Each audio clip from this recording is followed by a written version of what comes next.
It's a non-core banger. Dr. Ross dropping knowledge to the masses. Man, you now tuned in to purpose and practice. Ayy, yeah, purpose and practice. Keep your mental sharp, learn all the tactics. Dr. Ross dropping knowledge to the masses. Man, you now tuned in to purpose and practice. Ayy, yeah, purpose and practice. Podcast game, ayy, he got it mastered. It's encore.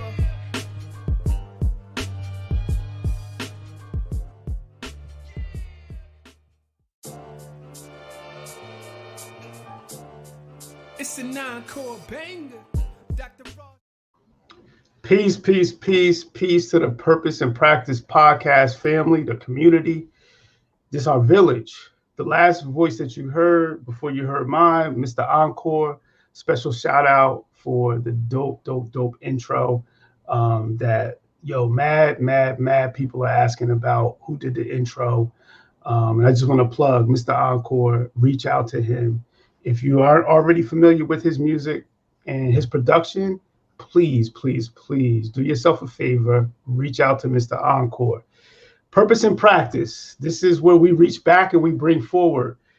We are episode number 14. Like, that is crazy. It's a little more than a month. We are 14 episodes in. So I've been kind of grinding and making sure that I'm bringing you the people who are going to help influence and change lives. Like, these are the folks who are out there doing their thing, everyday people who are doing extraordinary things, giving back to the community in different ways. And that is exactly what we strive for here in Purpose and Practice. So I hope that you all are well. We have a special guest tonight. Someone who I go way back to, I think when she was probably 7th grade or maybe 8th grade. I think it's 7th. It was my first year. Yeah. My first year teaching. I was a baby in this whole educational sphere. And, and it's funny because Erin, who we're going to get to learn a lot about Erin tonight. Erin was in one of my classes that I probably had the most lessons that I learned in that class. And with that group, it was like a powerful. Like, it was like, for new teachers, this was the group you wanted to be with. You didn't want to be with then, but you wanted to be with eventually. They were intelligent. They were honest. They spoke their minds. They challenged you when you needed to be challenged. One of my biggest challenges, I think, and I don't know, Erin, I really believe you were in this class. Precious was in the class. Yeah. Yes. And Precious gave me a challenge that to this day I will never forget, and she was like, because I was going back and forth at this point with a 7th grader, trying to get her to follow, like, I'm the leader, like follow. And she was like, you really going back and forth with a 7th grader? And it really caused me. I can hear her voice. It caused me to check myself. And I was like, Precious is right. And it was a pause. And it changed my whole perspective on teaching. And it made me understand more that teaching is about community. So with that said, I'm just shouting out because Erin was in that group. Like, that was a group. Talk about if we did end up talking about that first year for you and you being my teacher. I was actually going to talk about Precious and Heather Blount because they were my good friends. Yes. Probably the smartest people in the classroom, but they had a mouth on them. Yes. They did. Right. Yeah. Crazy. That's the best way to put it in. But it was what we needed. It was really what we needed. So I'm excited to be here with Erin because Erin is entrepreneurially, she's doing big things. One of the most creative, the creative folks that we had on the show so far. Like, I really feel like very artistic. And what I like following her, I feel like she's kind of shifted and pivoted with her artistic and creativity mind. Like, she's kind of moved to this whole other realm from art in terms of visual art to now putting visions together for folks in terms of like creating these food, like I'm not even gonna get into it, but she is doing big things. I'm gonna let her get into the things that she's getting into. So with that said, Erin, I always like to start off like, how are you doing? I'm doing great. I feel great. I actually took some time off this week, so that felt good. It felt weird because what do you do? But I needed it.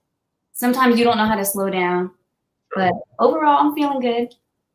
True. So that is good to hear. I always like to check in on the guests. Before we dig deep into Erin and her history, and kind of going back to finding out how she's the Erin that we have here with us today, I wanted to pause, because like Erin said, she had to pause. She had to take some time.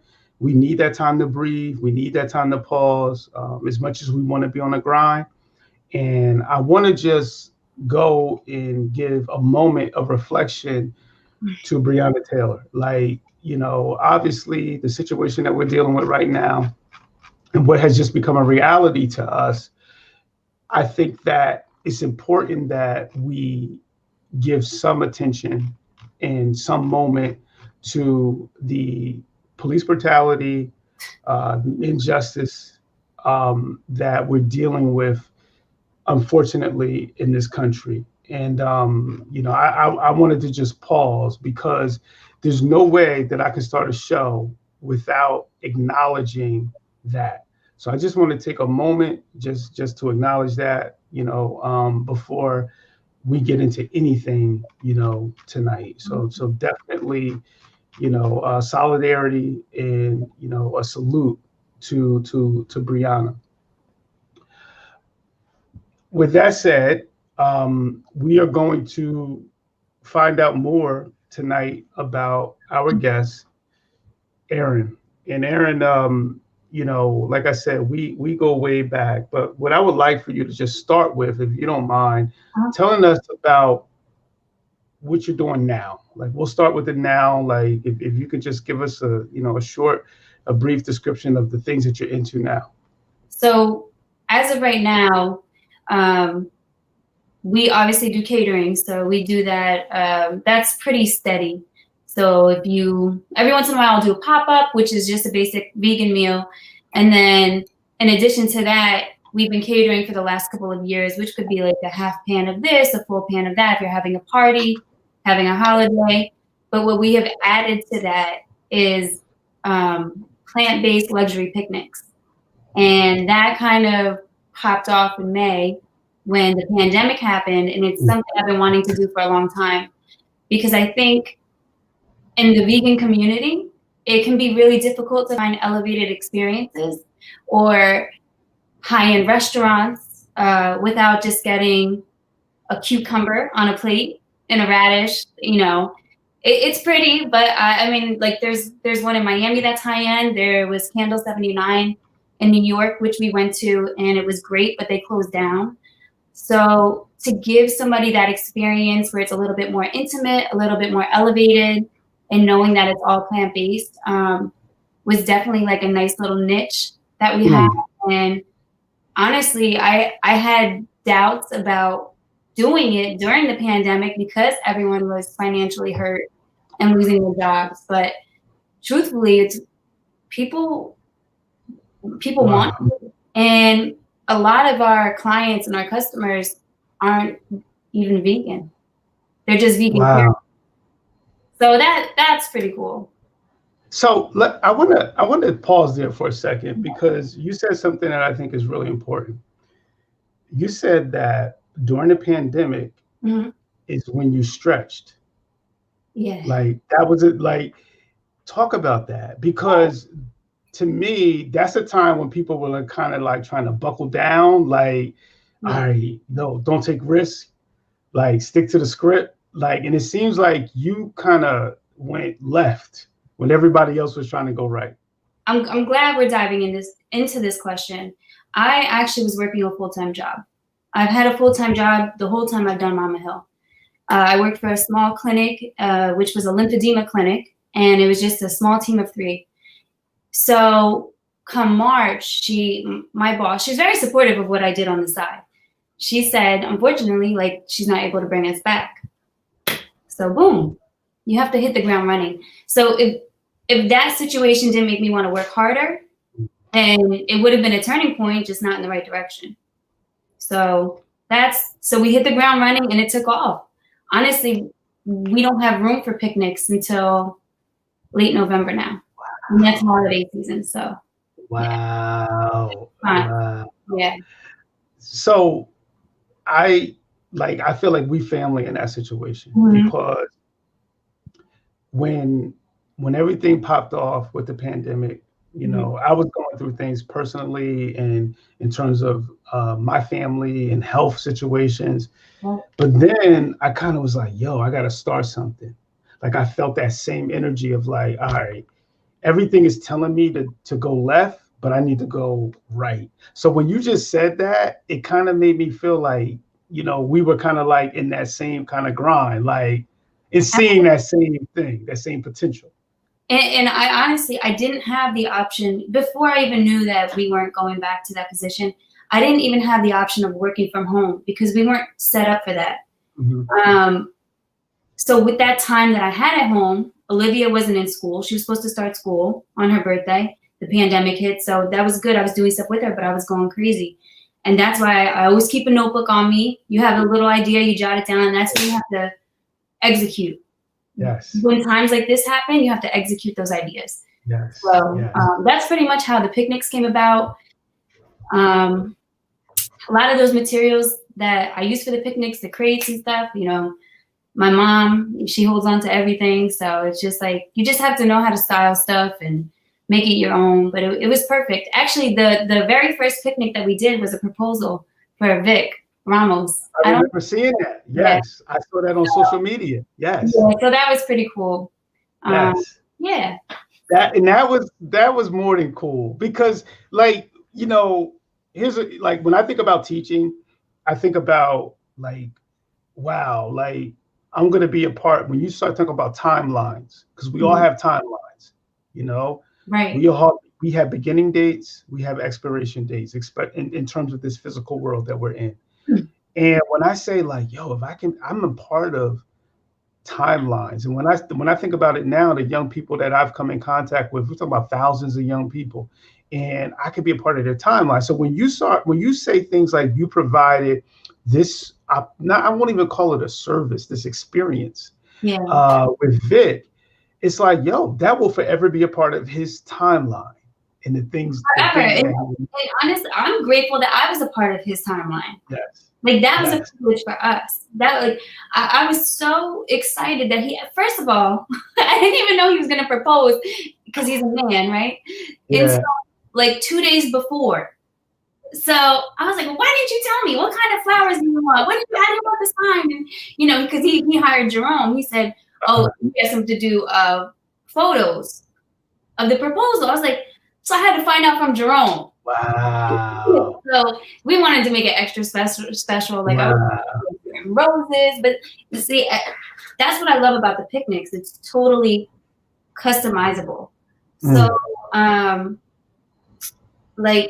we did one for somebody that we know. She was celebrating a promotion for her boyfriend. And he works for the school district of Asbury, and the colors are blue and white. And first of all, it's a man, so you want to make the picnic not as like girly, but we did more blue flowers. Like it's totally customizable down to the food. Like anything and everything you can dream of, we can probably do, and that's my favorite part. Wow. Just making somebody feel special. That creativity. Yeah. Yes. So I was, you know, where I was going with this is that I'm thinking about bringing thoughts, because these are our thoughts, and then bringing them into reality. You know, we do that through writing. We do that through art. You're doing that through your business and what you're providing in terms of Mama Hill, and you're providing these experiences. And those things cannot be underrated. They cannot be discounted. Those are huge things. What I would like because like I want to go back, because a lot of what we do on Purpose and Practice is this. A lot of times we focus on outcomes. You know, we don't necessarily always focus on journeys. When we look back at who we are and who we've become, we focus on where we are now.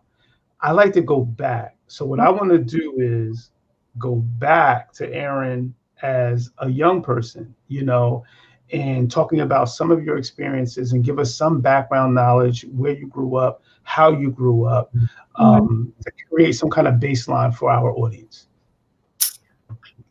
Okay. So I grew up in North Long Branch off of July, and had a good childhood, played outside with the kids, everybody. I think we discussed this before, but I didn't grow up in a household where cooking was a huge thing. I think you thought it was, and it wasn't. Well, but this is what I'm gonna say. All right. And I'm gonna let you go back. But what I remember, like I remember running into you. This must have been this may have been 10 years ago. I ran into you, and I think it was in, I'm not gonna say I know, it was in Eatontown. You were, at the time, you were working at that TV appliance space, right? Mm-hmm. I ran into you at, what do you call it? 7-Eleven. Oh, that's wow. See, these are the kind of memories this is like, you know, wow. This is how I think. And we ran into at 7-Eleven, and you were telling me, like, oh, I'm over at there. But you were cooking. You were like, there was a grill there. Wait, I'll get into that. Listen, but that's important, because now when I start saying, and I may have been mixed up with family, but I was thinking in terms of like, I always remember, like I remember that. Like I remember you cooking on the grill out there, and you told me that that's what you were doing. Yeah. Like, so. Let me get into that. All right, so grew up, you know, normal household. You know, my dad worked, my mom worked pretty late. You know, my brothers were around, so it was either like she made spaghetti, macaroni and cheese, or, you know, we had cereal and ran around, did our own thing.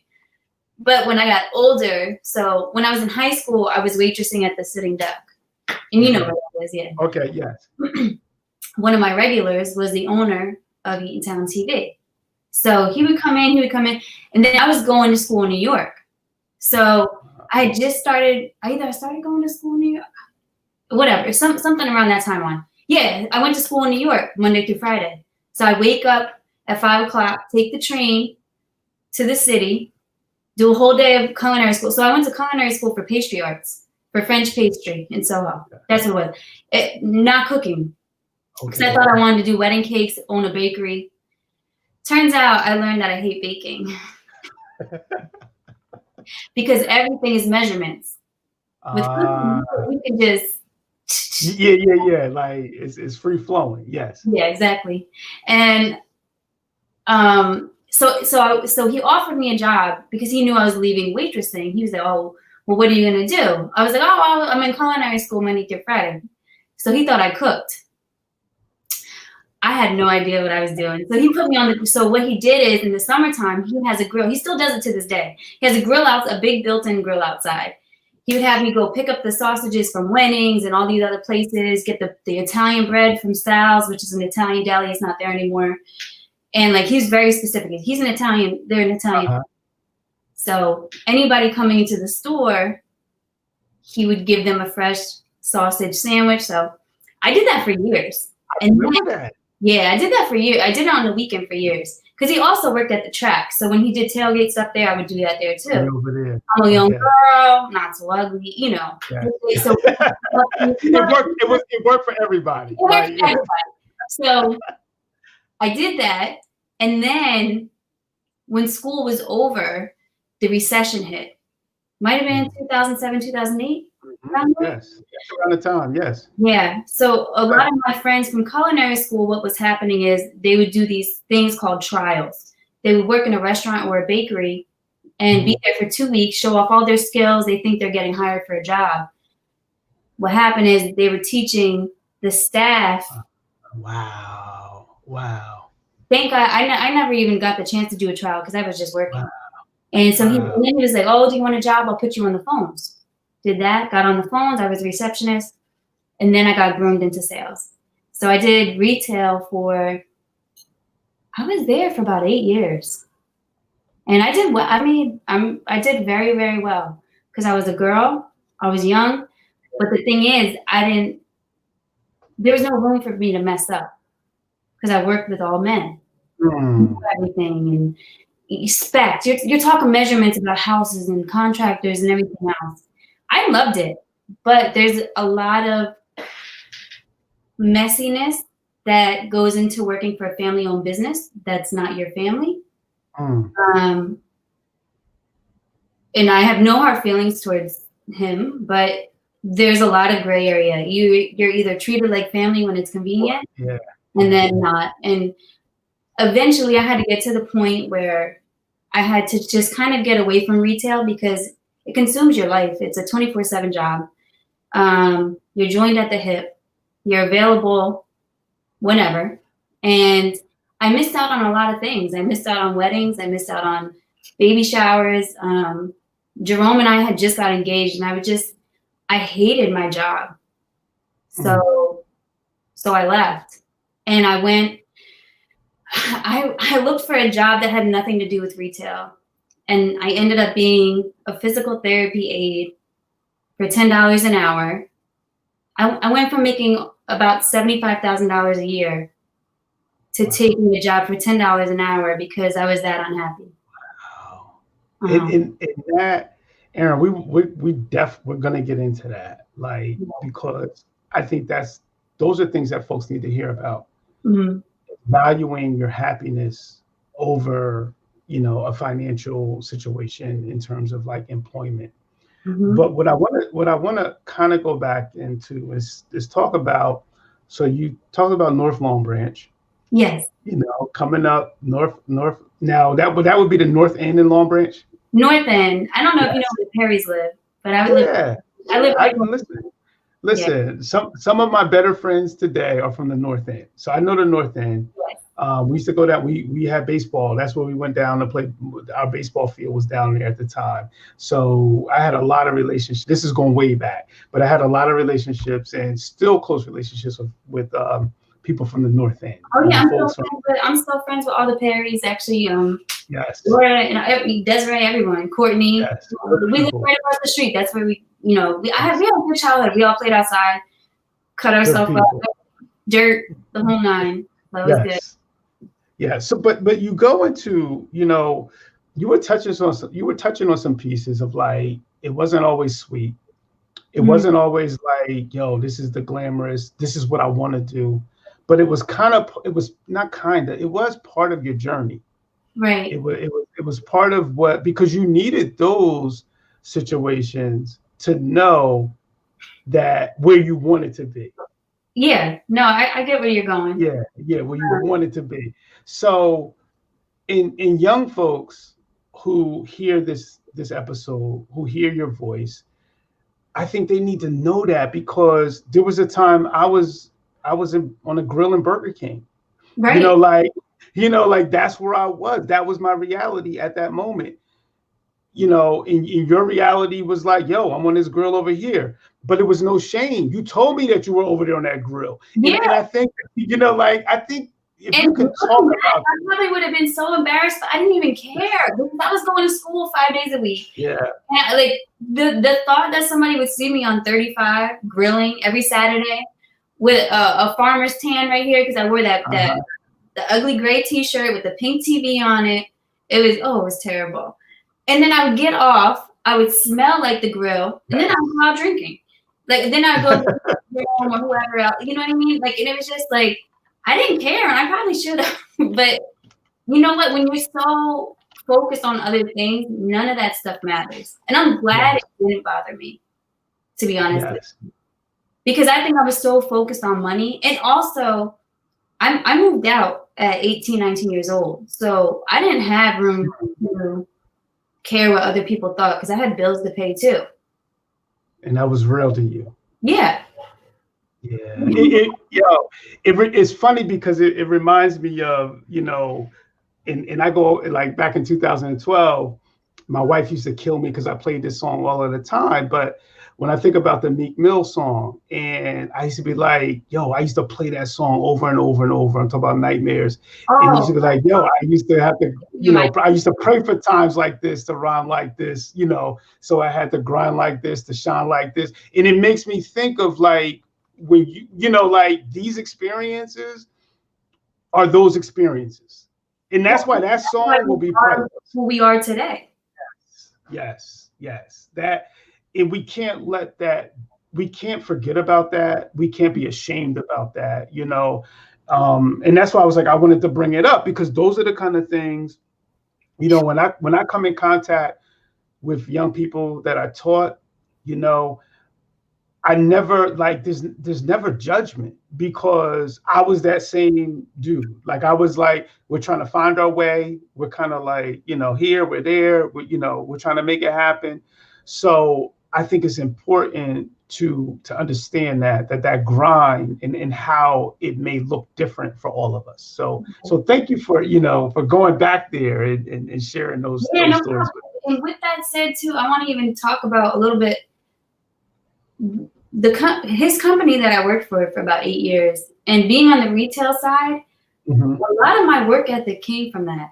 I mean, when I was in school, I worked 2 jobs. When I went to school, I worked that job. It did whatever else for money. But when I was in retail, that just knowing that I had to work 10 times harder, and he was a little scary if you made a mistake, all of that made me who I am today. A lot of that experience contributes to the way I do things now for myself. Wow. So I want to just kind of say that for anyone who's working a job they really don't care about, or they're unhappy about, but have to stay there, just take whatever lessons that come with it, because they're valuable.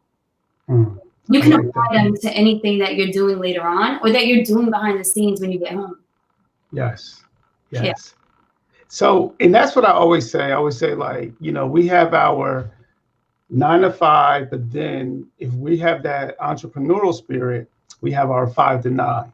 So we have those things that we're trying to work on after our 9 to 5 to make sure that we're creating that entrepreneurial spirit in that situation that we need in order to feed us, So so thinking back to, like, you coming up, those things that inspired you, how you stayed on track, there had to be things that you kind of looked at to, like, all right, this is my motivator, and this is what I kind of turn to when I'm feeling like, I'm ready to give it all up. Like, this ain't it. Like, can you talk to us about a way or ways that spiritually you make it through difficult and tough situations?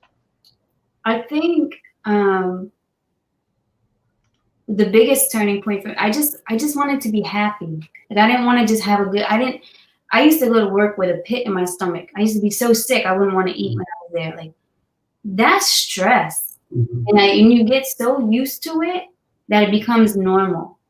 And I remember right after we got engaged, I was like, oh, I don't want to do this is corny. Like, I don't want to bring that home. Like, that's stupid. We're trying to have a better money doesn't matter at that point. Don't get me wrong. When I left, it was hard not to go back, because I've done that before. But to go into a completely different field for minimal money and still be able to keep our apartment and be happy. And that meant I worked normal work hours, which meant I can actually work on my side stuff when I'm home. Yes. That was it.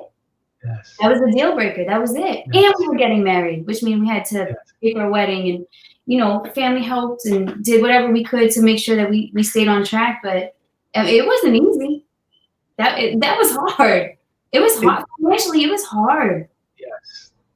And folks need to hear that, Erin. But the biggest motivator was to stay happy. Because carrying around that stress in your stomach and your chest every single day, that ain't it. But it's not. Even if you don't plan on being an entrepreneur, just work somewhere so you have the time off to do what you want to do. Because you're going to bring it home to your family. Even if you don't care about your own feelings, it's going to affect your spouse. If you have Sure. kids, it's going to affect your kids and whoever else you're around, your friends. That part about the motivator being to stay happy. Mm-hmm. It's easy to overlook that. And I have to say, like, I've struggled with that, because sometimes we put money over happiness. We put success, and when I say success, I put it in air quotes. Yeah. Because I think the more I mature, the more I understand that happiness is success. Mm-hmm. So if you had to say when it hits you to be like, yo, my biggest motivator is to be happy. Yeah. And how, if you can recall, like, yo, when you kind of came to that realization of like, yo, happiness is what's hot. Like, how, if you could tell us that. To be honest with you, I had a little push. There was this older salesman that worked where I worked at the appliance spot. His name was Abe, but he had worked all over the. It's a small industry. Everyone knows each other. He's worked everywhere before. He was probably, I want to say, like 70 something at the time, but sharp. Mm-hmm. And he kept telling me we went through salesmen like crazy because that's just the working. It was toxic. Yeah. So, and I remember him. He would always drill into me. He goes, "Why are you here? Why are you here? You're better than this." And I have to thank him to this day. I don't even know. To be honest, I don't know if he's alive. But he's the one who really is just kind of like, why? What are you doing here? You're so young. You're smart. Go work for so and so down the road. Wow. Do this. They'll do that. Like, and I think you feel so undervalued when you're in a toxic work environment. But you're it. Like, you're so much more. You're so much more valuable. And that's what happened when I left. I had a couple of the owners from the other appliance stores, the mom and pops around the store, like wanted to pick me up or be a rep or this. And I had to ignore all that. I still took the $10 receptionist job, physical aid job. And to be honest with you, she was my boss until we just left in March. She's probably the most positive person I've ever met. I wasn't making $10 when I left. I evolved. I managed a clinic, but she wanted all of her staff to do better. She wanted them to help themselves. She's a positive. She doesn't mean she's stress-free either, but she tried to make sure that everyone in her space was fine. Are you okay? Or do you need anything? A family-oriented person. To be honest with you, if I never left there, I probably couldn't have a family. Wow. Yeah. Wow. And I know that sounds so extreme and dramatic to people, but unless you're in a toxic work environment, you have no idea. True. It does. Yeah, it's true. And that stress, it eats away. And that's the thing, stress eats away at your creativity. Like you can't be both at the same time. That's one thing that I've learned. Mm-hmm. Mm-hmm. Can't be. It's. I don't know if it's impossible, but it's very difficult to be stressed and creative at the same time. Right. You could be. How do you feel happy for yourself, or how do you get excited? You're exhausted. Yes. Draining. Yes. So one of the things what I love about what you do is, your creativity has moved into food and the culinary experience. And one of the things, following you on social media, you spend a lot of time equating food, not only physical food that we eat and the nourishment, but putting that whole mental side to it of like, how the spiritual, values of food, right. And having good relationships with food. Mm-hmm. I think about my own family, and my family, when I look historically, my family has had, just generationally, we have had problematic relationships with food, which mm-hmm. led to high blood pressure, which led to obesity, mm-hmm. Diabetes, and when I see, you talking about food in the way that you talk about food, it kind of, it helps me, teach my children, like, the value of eating right, the value of staying healthy in terms of food. So if you can kind of, how did that happen? Like, where did that light switch turn on to be like, yo, food is health, food is wealth? Well, to be honest, we've also had the same issues in our family, and I think anyone's family who lives in America and lives fast and furious and just working 24/7. But to be honest with you, we had been vegetarian for a few years, and the reason I went that route was because I had cystic acne on my back. And it wasn't until I cut the dairy out so we would be vegan that I saw a difference in my skin. So truthfully, I did it for myself. I wasn't vegan for the animals. I wasn't vegan for the environment. I wasn't any of that. But when we went that route, obviously we had to go out to eat and try new foods that we weren't familiar with. And we didn't take to the flavor as much as we would like to with some of the restaurants around here. And that's what really forced us to try different ingredients and work with things called tempeh and tofu and seitan. So that kind of motivated me to manipulate those things into food that we were familiar with and for other people, because I do cook heavy. I've said that before when I was talking to Mike in the last interview, but I want everyone to know that you can have a cruelty-free meal that still tastes like chicken or an empanada or your rice and beans. So I guess I wouldn't say I'm the most nutritious person, but I'm the person who's going to be there for you if you're vegan curious or you're trying to do something better for the environment and the animals or your family, or maybe you can only afford the meat where the hormones are pumped into them. Maybe you don't want that. Maybe you just don't want extra stuff in your body that you don't need. So I'm kind of like the fun food person. To be honest with you, I learned a lot of stuff early on before we were vegan, because my aunt had been vegan before that. So she would always bring her own, she would bring all her own food to the family stuff. And that changed every week. So that was like kind of like, we got to see everything before we got involved. So that kind of helped as well. So was it, because I go back to because I think at some point I may have been vegan maybe 7 times in my life. Okay. And it takes me back though to that consistency piece. Because how, to maintain that consistency and say, this is what it is. I'm going to be disciplined. And goes back to the whole purpose and practice. Like I have a purpose. This is what I'm going to practice, how was it like staying on track and staying to that vision, of creating that food, enriched environment that you're talking about? Like, was that difficult? Did it come easy? And then when you talk about bringing it to other people, explain that. Well, it was very difficult because the year that we did it, we did our year of weddings. There's that one year in your life where everyone's getting married, right? Yeah. So we had been vegan that year. And that was like our first year being vegan. So everyone tries to do right by you. And they just, instead of, everyone's eating fish and steak and everything else at the wedding, and you get the pasta with olive oil on it. People forget that you can get sauce and stuff, right? It's just, it's funny, but it was just like all those little experiences just kind of just put us in this box where you had no choice but to be disciplined and buy ingredients, because eating out gets expensive, right? And then it was a challenge. I mean, if you're somebody who likes a challenge and it's something that you're interested in, then that was like right up my alley. It's still, to be honest with you, it's hard till this day. I can go all day and cook for everyone else. And then by the time dinner comes, I'm like, well, what you want to order? Everyone says, I eat really good. Olivia's a picky eater, so that makes it difficult too.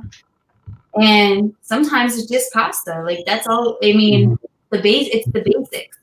You so okay. You mentioned Olivia. You mentioned Jerome. And one of the things that, from following you on social media, I see that you're really conscious about creating a healthy relationship with your daughter and food. Yeah.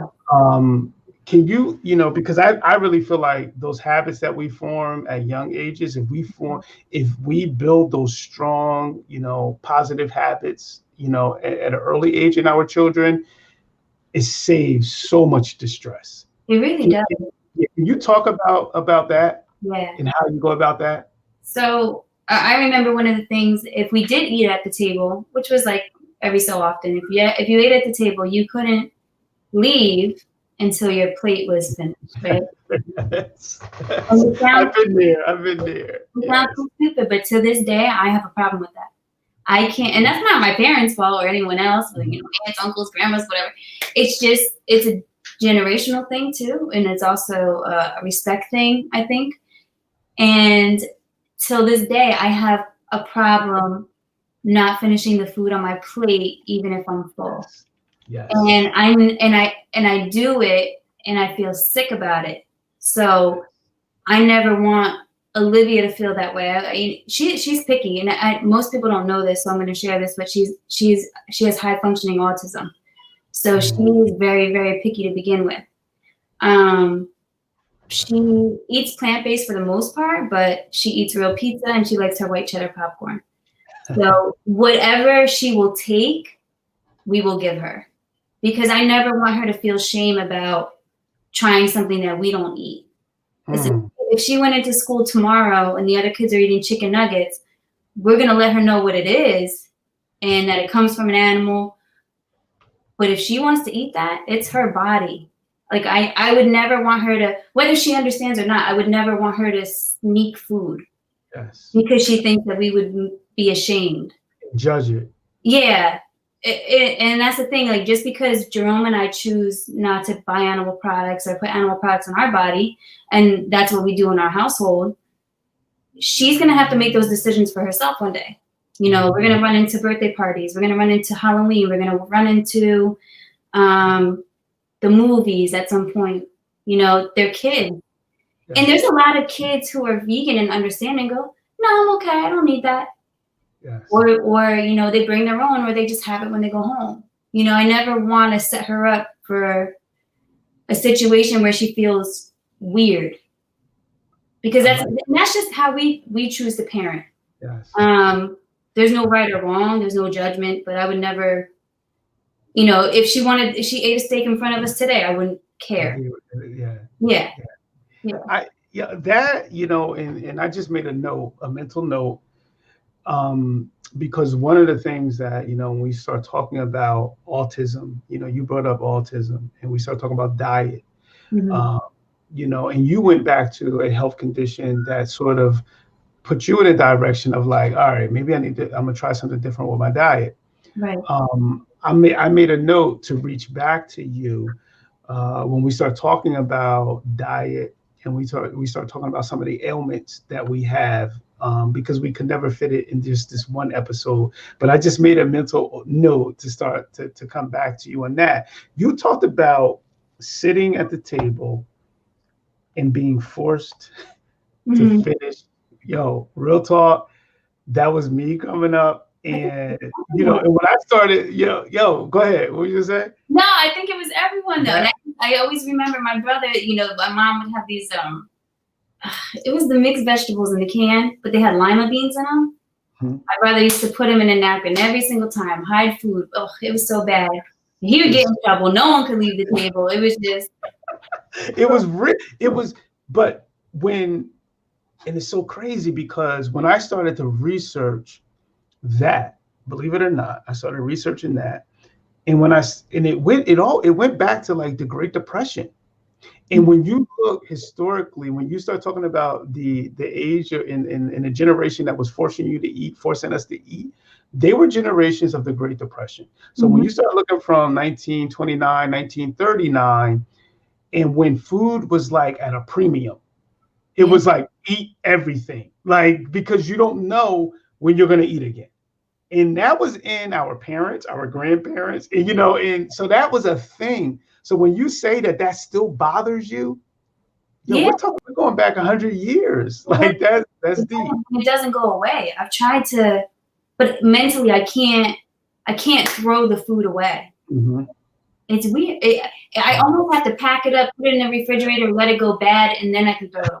before you, yes. Yeah, that's a little insane, but But it was a survive for us, and it's not just you, but we're talking about intergenerationally. It was a survival mechanism. It was something that kept your generation before you, 2 generations before you, alive. Exactly, and I understand. Yes. Yes, and now you're still carrying on some of those same. So let me I want to talk a little bit about this, like the vegan thing. When I was trying my vegan thing, shout out to Borne. Borne was like the first person that was like, yo, he was seriously vegan, and he was someone, me growing up, and there's not a huge age difference, but I looked up to him. He was my mentor in a lot of ways. So he was like always, experimenting with different things in terms of health, and veganism was one of the things. And I was like, yo, I'm gonna do it, right? So long story short, I tried it, I failed. And I always failed because I was like, yo, there's no place to go to get, we were growing up in Long Branch, to get this, to get that. What do you say about that in terms of the conditions of available food for folks who are trying to eat healthy, specifically in low-income communities, and in communities who may not have fresh produce, and may not have the options, to take such a lifestyle approach, like you mentioned with your diet. I'm going to use this as an example. There is a big controversy. Maybe it's not healthy, but if somebody was trying to go vegan or try vegan food and transition, there was big controversy when Burger King came out with the Impossible Burger. Okay. It was a good thing in my eyes, because if you put that Burger King in the middle of a place that doesn't have anything vegan available, you gave somebody the opportunity to have something available to them. And then it can introduce them to other stuff. True. So when you think you don't have any access to anything vegan, that's when you just go, oh, it's not for me. I don't want to do it. I can't get it anyway. But that's actually one of the number one reasons why we cook the way we do and make it somewhat affordable. Because when you go out to eat vegan, it can be a little pricey. I mean, everything's pricey. The butter is more expensive. The replacement meats are more expensive. So when I do a pop-up, I don't charge any more than $12. You get a full thing of food because you want people to try it. Yeah. That's the whole point. That's the whole reason we started doing everything. We didn't like any of the food around us at the time. Or the customer service was terrible. That's a whole, That's a whole other episode. But then it's like, but it builds on a lot of your past experience when you start talking about customer service. Yeah. You start talking about retail, because that was all that, that was preparing you for what you're doing now. Yep. I guess so. Yeah. Because a lot of times, that is the difference, because what we have access to is usually, especially if we're in a panic. And when I say panic may not be the right word. When we're just trying to survive, we're going to reach for the first thing that we have access to. So whatever's available is going to be the norm. It's going to be like what I grab.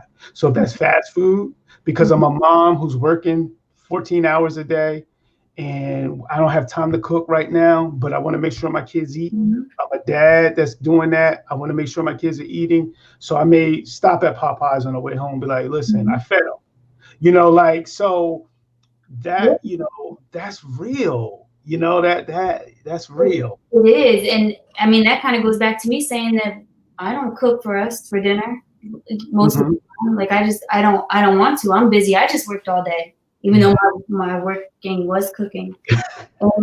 There are some days we're just like, I guess we'll go get another veggie wrap. We'll get another Actually, he had a veggie wrap tonight because that was accessible where we were.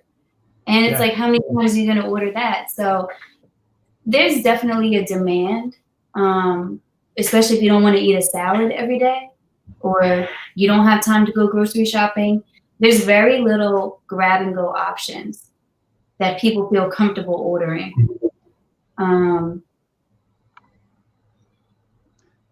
So let me go to the next step. And that is you talked a little bit about this earlier, these experiences that you are creating Right. with, mamahill.com. You are, in judging from Facebook, judging from Instagram, your website, like you're really creating experiences. Talk to the community about, Mhm. what type of services you offer, what can be expected from, partnering with you in terms of Mama Hill and the catering services that you bring to the table, literally to the table. To the table, yes. So actually, so we offer 3 types of services. So we have our luxury plant-based picnics, which are kind of dwindling down because the weather's changing. Mm-hmm. So though we've done picnics anywhere from 2, 4, and 8 people so far. So it's a picnic experience that's about 2.5 hours, and all the food is provided, the drinks, the atmosphere, the decor, the flowers, the whole 9. So that's one service. Second service is our catering, which we have been doing for the last 12 years. Again, that's for if you have parties, you want a half pan of this, you want macaroni and cheese, or any of that kind of stuff. Sandwiches, subs. And then the third service is something we just started up when we did our first one on September 12th. That was a personal chef service. So So a past customer, a customer who found me through Instagram last year, ordered food for Christmas. He reached out to me and said, you know what, for our anniversary, me and my family, we're going down to LBI and renting a house for the weekend. Mm-hmm. Okay, cool. So I was thinking we wanted to order food and bring it. Will you come in and cook for us for brunch? Nope. I will gladly do that. So with that said, I know we're running low on time, but I wanted to talk about this. Tell a story. All right. So personal chef services is more the direction I'm moving into, because you work for yourself, you do a cook day, it's done, right? You can do pretty well on a cook day. I had to seek a mentor because nobody I know around here personally or anyone in my family has done this before. So I have no guidance. And I am a student of YouTube University. I read books, I do everything, but nobody has sat down with me and told me exactly what to do. True. So there was a period of time where I was trying to do self-help stuff, every once in a while, just get my brain rewired. And I would, instead of scrolling through social media, I would listen to podcasts in the morning. So instead of hitting any social media, I would just listen to podcasts. If I was on my way to work, if I was by myself for an hour, I would listen to podcasts. So I used to listen to a lot of Gary Vee, motivational stuff, things like that. And I was like, all right, let me try to see if there's any personal chef things, right? Found this guy. He had his own podcast. He was talking about how to run a business. I had just LLC'd my business at the time. Okay. I didn't know the difference between an LLC and an S corp. You should look into it and what the values are for what you do. So I found him, listened to all his podcast episodes. I ran through them in a week. Reached out to him for different questions. He had a little course online. It was a 2-week course. We paid I don't know, it was $30 or something. And he would ask you all these questions, and it just made me realize you had to do the work. And it made me realize that there is money in my own town. I don't have to go to New York. I don't have to go to Philly. I don't have to go to AC. Have you been down by the beach? Yes. There's money in Long Branch. Yes. So Chef Andres, that's who this guy is. He became my mentor. And he actually put together this whole masterclass, and he breaks down everything: QuickBooks, Excel, how he tracks his inventory, down to a T. And I took it. And if I didn't take that course, I wouldn't know what to do on September 12th when we went there. It's down to how you clean and do that, how you leave the place, down to a T, how to manage your finances, how to do this and that. And I'll tell you, I wish that we had more exposure to creative people and entrepreneurs and business owners when we were in high school. You know, they have job fairs, they have college fairs and everything else, but no one's telling you how to run this landscaping business or this graphic design business or this photography business. And that credit goes hand in hand with that. Wow. I am so ready to do so many things, and the one thing that is holding me back is my credit. Wow. Which I'm in the process of fixing right now with Jose's company. Yes. But, yeah, shout out to Jose. Shout out. Oh my gosh, shout out to Jose. Everyone I deal with is so sweet. But that is the one thing I wish we had available to us when we were in school. That, you know, you just drop so much. And thank you for your vulnerability. Because I always, when I was teaching, I was like, I always wanted to be like, all right, what can I teach these kids that I didn't know growing up? And I didn't even realize the importance of credit, when you talk about credit, until later. Until it was like too late. And then I was like trying to buy a house and I'm like, oh, that's why credit is important. And it's funny that you mentioned Jose, because about 2 years ago, I had brought him to the school or the district where I'm at now. Oh, wow. To talk to our seniors. Oh, wow. Yeah, because see, he was back. But it goes to what you're saying, because I'm like, I start finding out, these are the tools that we need. So how do we teach them? You start talking about that mentor and that master class and how it laid out everything for you from A to Z. Yeah. And I always tell my own children, my son and my daughter, who are 10 and 12, that, there's two educations you get. It's the one that you're going to go to school and you're going to get, but then there's another one that you're going to have to earn, and it's going to be like, you're going to have to seek that education. Yep. And that's kind of what you were talking about, is like that sought education, like putting that work in. I found myself scrambling, like, shit, I better find out how to do this really fast. And again, we talked on the phone a few times. He's from San Diego. He doesn't even live in New Jersey. Yeah. So, and he saw my work online and stuff. Like we have a private group and whatnot. And he's just like, like, why are you only charging this? Why are you like? He said, like basically, he like, if he could have slapped me through the phone, he would have. And you have to like, and if you're so passionate about something, please seek a mentor. Don't find somebody you think is going to be good. Find somebody who sees good in you, because those are the people who are going to invest in you. But like you said, like when we're talking about the credit, I wish, we're so streamlined to say, get a good job, go to school and get a good job, go to school, get a good job. Because, if you want that house, get a good job. You want that car, get a good job. But a good job is not going to help you if your credit is jacked up. True. So I think we need to normalize talking about that as well. True. That goes hand in hand through college, through buying all this material stuff to impress other people. And you go broke because you get a credit card at 18. And that's what it's predatory. Just like food is predatory, credit, like the whole credit situation, they prey on the weak. I got my first credit card. I was a freshman in college. The only thing I had to do is fill out this little application. It wasn't asking a lot.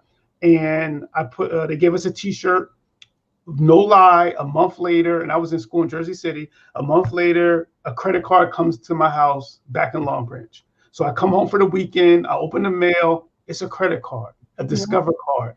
I don't even tell my mom that I got the card, It was like, I'll never forget, it was $400 on the card. So I'm like, all right, bet. Next time I learned, I quickly called, I activated it. I was like, when I go back because to get to Jersey City, I had to touch base in Newark. And that's where we would always, shop. So I was like, I'm going to go to Newark and see how this card works. And I went to Newark, and I'll never forget I think I got the Grant Hills. I think that would the felines. And I was like, I'm getting these felines. And I got on the PATH train to go to Jersey City. That was my addiction to retail. That was my addiction to credit cards. And I felt I had money that I did not own. I didn't realize I didn't own this money, but I was like, this is money. And I had $1 million in my room. For what? What was I doing? Yep. I bought sneakers like they were going out of style. Yeah. And my limit, I think my first limit to be honest with you, was about $2,500.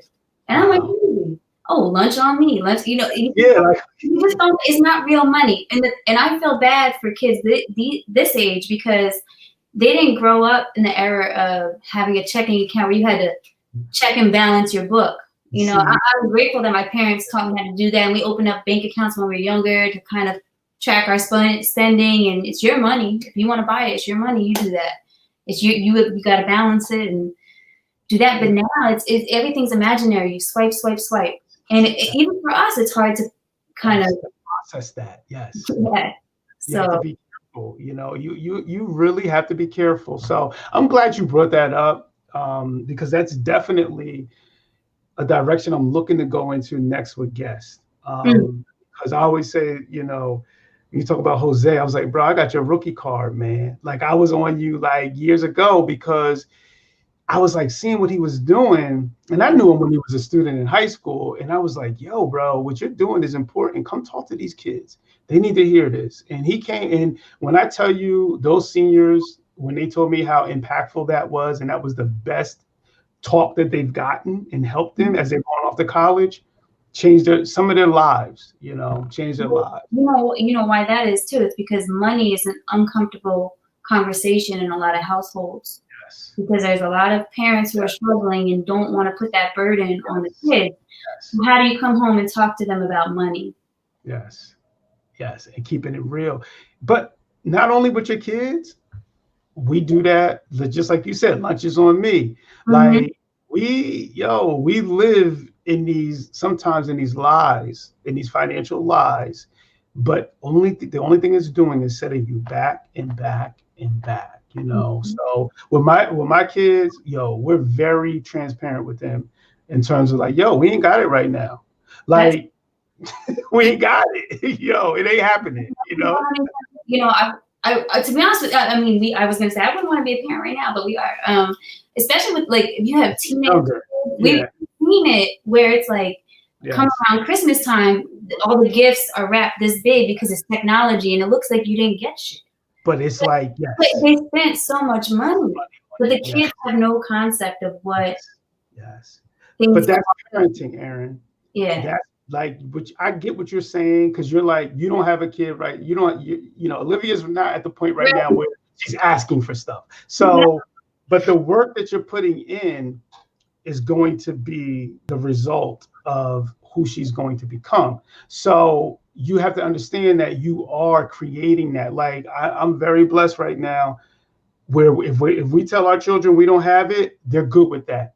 They're like, all right, okay, we get it. You know what I'm saying? Yes, we because my parents were like, even though we didn't have it, they were pretending like we did. And then that meant this bill didn't get paid, that bill didn't get paid, but we had Jordans or we, like we had whatever. So I think that's the work. I feel like we could talk forever. It's like, I'm nervous. I don't like being on camera, but look at me now.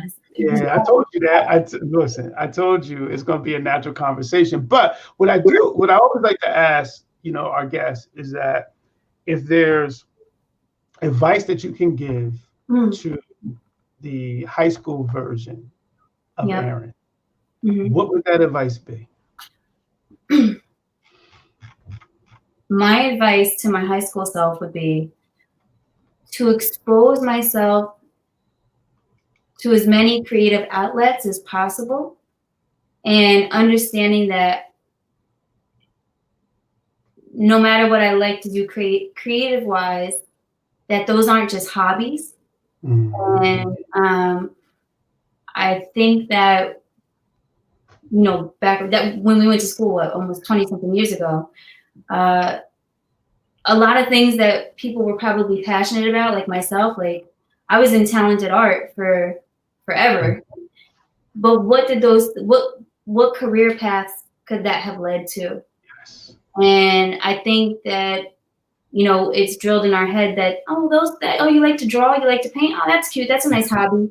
It's not a hobby. It could have been graphic design, it could have been fashion design, it could have been anything. Like anyone who does music too, that you could have done score. The guy, forget his name is Mike something, but he did the little dun-dun for Law and Order. You know what he get? Wow. That's piano class. Wow. I wish that I just focused in on more and seeing the future and a lot of different creative outlets that I had at the time, and seeing them for what they were. I guess that's a little long-winded. Nah, but that that is so important. And as an educator, an educational leader, I feel like that's a big part of my job, is not to minimize those passions now, because you're right. My son, he's into content creation, like YouTube channels, Twitch channels, like, and some folks be like, "Oh my God, that's a waste of time." Like my mother would never understand it, but I'm like, the money that's in that now, like we're learning so much through those venues, and people are literally doing that for a living. Kids do coding for fun. Yes, and that's another thing, coding. So it's like, those things. I think what you dropped is very important. It's like, how do we turn these passions into professions, into money makers, into businesses? How do we pivot it and really make it, or remix it? The high schoolers to that, or a lot of these high school kids work a job swiping groceries at a register. Why not, as educators or the school system, try to hook them up with someone who owns a landscaping business or who owns different entrepreneur, photography. He needs somebody to hold a reflector. You know what I mean? Like, yes. Now they might as well learn something, or say, "Oh, well, this is not for me. I thought I liked photography, but I don't." Yes, but at least you had that time to explore it at a young age. Right. Yes, it's funny because right now my son is trying to get a job with me, because I told him, I said, "Listen, I think I'm gonna need a producer, someone who can do the comments, someone who can make sure that these overlays come up when they need to come up." Yes. So. Yeah, so I was like, you know what, you ready to do that? And he's telling me he is, but I'm like, yo, but it can't be all these mistakes. So you gotta prove to me, to say that you're ready for it. But paid internship. Yes, there it is. But that's how we create opportunities. And Erin, real talk. And I had said this a couple episodes. I forget who I said it to, but I was like, yo, after this first season is done, right? And I don't know when the first season is going to be done. What I want to do is package the episodes and challenge any superintendent, any school district, any principal of like, yo, play these, forget about playing the episodes. You listen to them, but bring these people in to talk to groups of students. Count me in. I'm there. It'll change lives. I wish somebody like us would talk about it. Yes, it'll change lives. It will change, because then when you start talking about that mentorship piece, believe it or not, one of the young ladies, one of the young men who are in the school, they'll want more.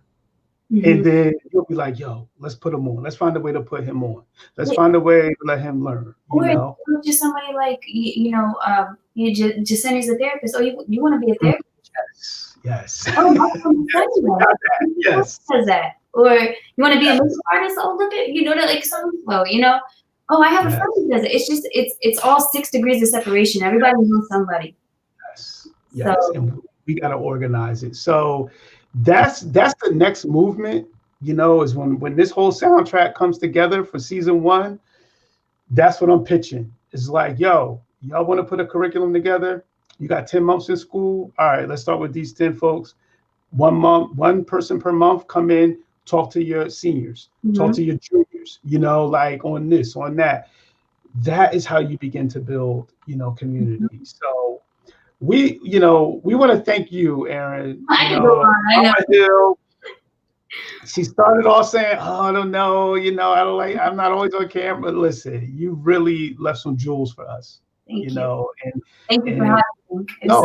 No, it's endless. And that's one of to me the advantages that I have, is that I've worked alongside of, I don't even call it teaching because I learned so much from y'all too, but I had a chance to learn from you and work alongside of so many brilliant young people that all I'm doing is going into the reservoir of the people that I've watched grow and become great and amazing things. So my job now is to showcase that. So, so we can all see the greatness that's there. So I thank you again. You're definitely a family member of Purpose and Practice. Yes, you definitely in the house. We now we got the whole Hill family in the house. I know. Yeah, y'all. We just got to get Olivia next. Yeah, right. We'll work with that. But to our audience, hopefully you found value in this episode. We as always want to bring you the best. We want to bring you folks who are knowledgeable, passionate, and authentic and real. And that's what we had tonight with Mama Hill, with Erin. Make sure you check mamahill.com, check her out on social media. Get that picnic catered. Now they're doing in-house and home cooking. They're doing it all. So reach out. You may even get a saxophone played. Reach out and book them. Book them. But to everyone, until we get back together next week. As a matter of fact, we have an episode Sunday. I'm sorry. We have an episode Sunday. Please join us Sunday morning. We have an episode at 11:30. Please, if you can join us on Sunday morning with, I think it's Isaiah. We had a brother Isaiah, the teacher, educator from Asbury Park. If you can join us then, that will be great. But we want to thank you again, Erin, and peace to all of the folks out there. Continue to do your thing. Those of you who joined the chat, salute. We really appreciate it. And with that, I'm going to hit, and we're going to go out on our intro and outro. Shout out to Mr. Encore. We're going. It's an encore banger. Dr. Ross dropping knowledge to the masses. Man, you now tuned in to Purpose and Practice. Yeah, purpose and practice. Keep your mental sharp. Learn all the tactics. Dr. Ross dropping knowledge to the masses. Man, you now tuned in to Purpose and Practice. Yeah, Purpose and Practice. Podcast game. He got it mastered. It's encore.